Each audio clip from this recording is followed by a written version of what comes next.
নমস্কার বন্ধুরা, আমি ঝুমাস ক্রিয়েশনে তোমাদের স্বাগত। আজ আমি তোমাদের সাথে শেয়ার করব ট্যাংরা মাছের ঝোলের রেসিপি। শীত তো চলেই যাচ্ছে, তাই শীতের সবজি দিয়ে একটু ট্যাংরা মাছ করলে কেমন হয়। তাই পেঁয়াজকলি, আলু, বেগুন দিয়ে ট্যাংরা মাছের ঝোল করে নিলাম।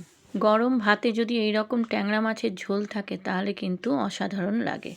তাহলে চলো বন্ধুরা, আমি কিভাবে করেছি তোমাদেরকে দেখিয়ে দিই।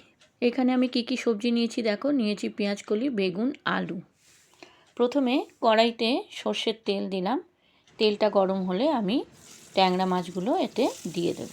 ট্যাংরা মাছগুলো খুব বেশি কড়া করে ভাজবো না, হালকা ভাজা হলে আমি তুলে নেব। যেহেতু ট্যাংরা মাছ তেলে পড়লে ফাটে, তাই জন্য আমি ঢাকা দিয়ে এটা ভাজবো। ট্যাংরা মাছটা এক পিঠ ভাজা হয়েছে, এবার উল্টে দিয়ে আর এক পিঠ ভেজে নেব। দেখো বন্ধুরা, খুব বেশি কড়া কিন্তু ভাজছি না, হালকা ভেজে আমি তুলে নিচ্ছি।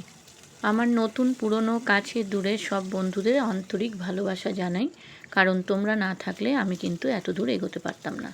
তাই তোমাদেরকে আমার অন্তর থেকে ভালোবাসা। ট্যাংরা মাছগুলো ভাজা হয়ে গেছে, তুলে নিলাম। এবার ওই তেলেই আমি বেগুনগুলো দিয়ে দিলাম। বেগুনগুলো দেখো বন্ধুরা, এরকম সরু সরু করে কেটে নিয়েছি।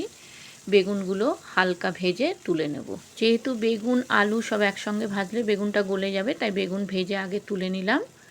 এরপরে আমি আলু আর পেঁয়াজকলিগুলো ভাজবো।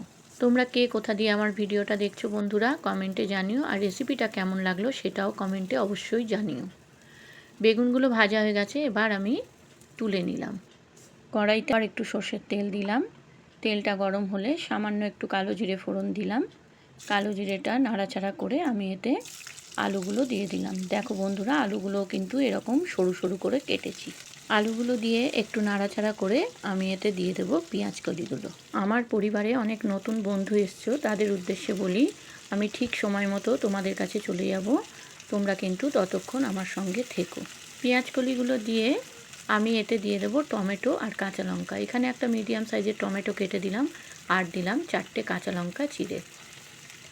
এইবার ভালো করে এটা নাড়াচাড়া করে আমি মিনিট 5 জন্য কড়াইটা ঢেকে দেবো, গ্যাসের ফ্লেম মিডিয়াম করে।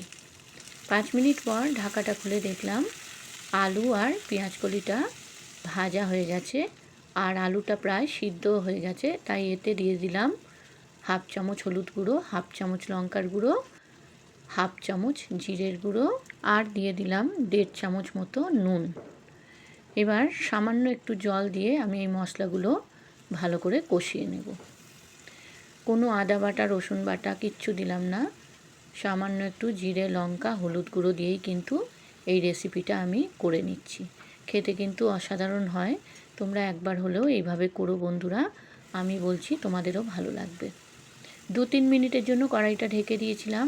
2-3 মিনিট পর ঢাকাটা খুলে দেখলাম মশলাটা কষানো হয়ে গেছে। এইবার আমি এতে দিয়ে দেবো জল।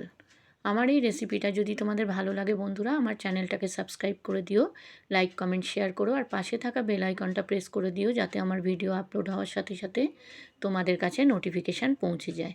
আর পুরনো বন্ধুদের আমার অনেক ভালোবাসা আমার পাশে থাকার জন্য। জলটা দিয়ে আমি মিনিট 2-3 কড়াইটা ঢেকে দেবো, গ্যাসের ফ্লেম হাই করে। 2-3 মিনিট পর ঢাকা খুলে দেখলাম ঝোলটা ফুটে গেছে। এবার আমি এতে মাছগুলো আর বেগুনটা দিয়ে দেব। বেগুন আর মাছগুলো দিয়ে আবার আমি 2-3 মিনিট মতো কড়াইটা ঢেকে দেব, গ্যাসের ফ্লেম হাই করে।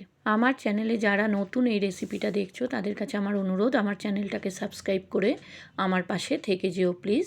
2-3 মিনিট পর ঢাকা খুলে দেখলাম ট্যাংরা মাছের ঝোল রেডি হয়ে গেছে। এবার আমি এটা একটা সার্ভিং বোলে ঢেলে নেব। দেখো বন্ধুরা, ট্যাংরা মাছের ঝোল রেডি। তোমরাও এইভাবে একবার করে দেখো, আমি বলছি তোমাদেরও ভালো লাগবে।